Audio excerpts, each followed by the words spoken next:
তো ব্রেস্ট ক্যান্সারের প্রাথমিক লক্ষণ কি কি যেটা আমরা ইজিলি মিস করে থাকতে পারি? ব্রেস্ট ক্যান্সারের প্রাথমিক লক্ষণ হচ্ছে একটা লাম্প।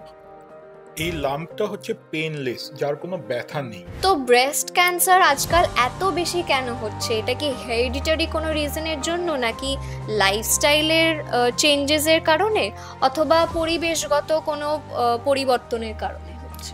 মেনলি ব্রেস্ট ক্যান্সারের ইনসিডেন্স বাড়ছে একটা হচ্ছে আমাদের লাইফস্টাইল এবং এটা এনভায়রনমেন্টাল চেঞ্জেসের জন্য।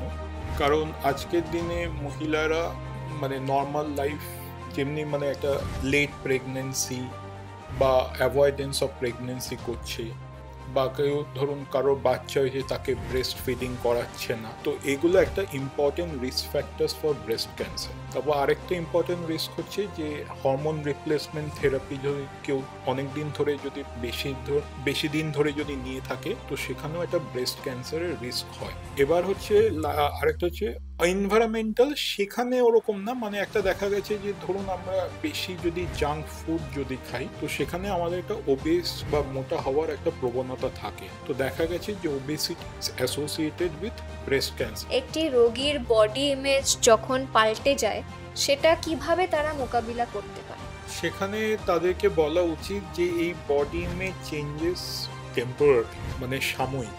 কারণ এখন সার্জিক্যাল স্কিলস অনেক ভালো এসছে, যেখানে সার্জেনরা একটা রিকনস্ট্রাক্টেড ব্রেস্ট তৈরি করে দিচ্ছে, যেটা দেখে কেউ বুঝতেও পারবে না যে এটা একটা রিকনস্ট্রাক্টেড আর্টিফিশিয়াল ব্রেস্ট।